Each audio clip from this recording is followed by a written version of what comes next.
Hey guys, welcome back. This is John Cortese from CTS Strength and Conditioning, ctsgym.com and johncortese.com. And in today's short video, I'm going to be talking about my take on the Bulgarian training system, or it's basically the Bulgarian training method. Now, I was asked this question recently from a friend of mine. His name's Connor, and he's very into Olympic weightlifting and CrossFit. And he asked me what my take on the Bulgarian training method was.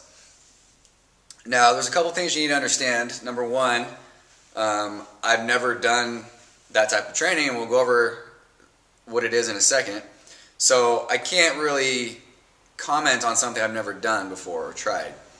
However, I do know people that have used it with success, and I know a lot more people that have used it with failure. Okay, and we'll tell you why in a minute. So that's what you need to know, and you need to understand is that I'm gonna tell you what my experience from others has been, but I can't really comment on whether or not it's effective personally because I've never used it, nor have I ever programmed it with my athletes. Okay, and I'll tell you why. So basically, the Bulgarian training method, from what I understand, is very, very intense, and this is more applicable to Olympic weightlifting, okay? So put that in your head that we're talking about the snatch and the clean and jerk, okay?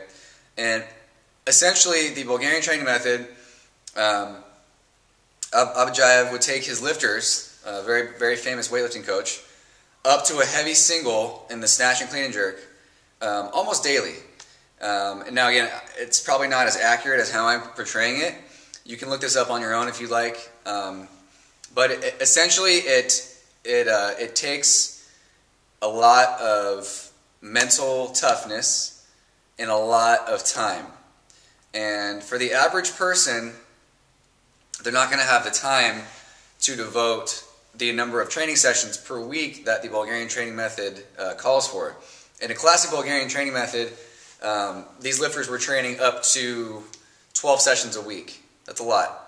I train 4 sessions a week, and I think if I were to do any more than 5 or 6, given what else I've got going on, I don't think I would make any progress. I think I would actually start reverting. I would start regressing. Okay, so it works for some people, and the people that it works for usually are weightlifters that pretty much that's all they are doing is. That's their job. They are weightlifters. They're training for the Olympics. They're training for high-level competition. The stronger and more elite level you get, the more intense your training becomes. Okay, so a beginner, I would never recommend it for them personally. I think a beginner should do just as much as needed to make any sort of progress. So that might mean, if they're making progress in 3 days a week, keep going. Just because 3 days a week is going great doesn't always mean 4 is going to be better, or 5 or 6 or 7 sessions a week is going to be better, okay? But when it comes to the lifts, I can understand why it's effective, because Olympic weightlifting requires a lot of technique and drilling and repetition because of the positions and all the things that you need to understand in order to be an efficient weightlifter, right? So every time you are training, you're basically practicing a skill, a new skill, and you're getting better at it.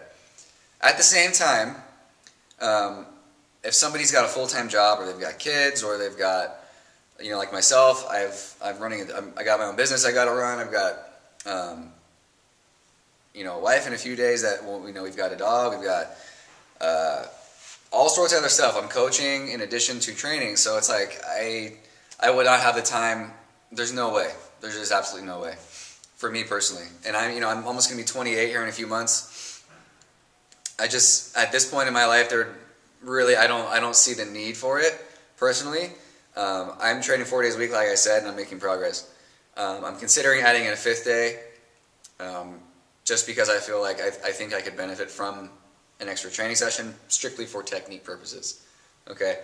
So to answer your question, Connor, and anybody else that's wondering, if you're making progress on what you're doing now, run with it, keep going, and always understand that more isn't always going to be better, all right?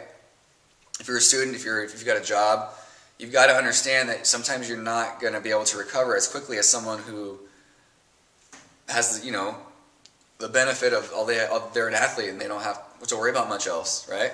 Their recovery is taken care of. Their stressors in their life are very low. And if your stressors are very high in your life and you've got a lot on your plate, you're not going to be able to recover from that as much. So do just as much as you can. My weightlifting coach, Freddie Miles, has always told me you should always be doing the least amount of work for the greatest amount of results possible. In other words, why do more if you can do less with the same result? It makes perfect sense because I'm looking at longevity and I want to pursue this as long as I can without getting injured. Okay, there's a lot of injuries in the Bulgarian system because it's taking you up to a heavy single daily, almost daily, and sometimes twice a day. And if you're not recovering good enough, you're going to get injured at some point or another. Okay, so my advice: do not do this unless you've got a smart coach that can program this for you. Most people aren't going to be able to tolerate it. Some can. I know John Braz of Average Bros Gym does it very well. I know, I believe David Spitz of California Strength, they're on a modified Bulgarian program. I know Glenn Pendlay, I believe he's on a, they use that system more or less. These guys don't use the exact philosophy, but they pull, different parts of it and apply it to their own training. I do as well, but we're not even that close. Okay, so that's my answer, guys. If you have any questions, drop them below. And this is my take on the Bulgarian system for weightlifting. John Cortese, and we'll see you later.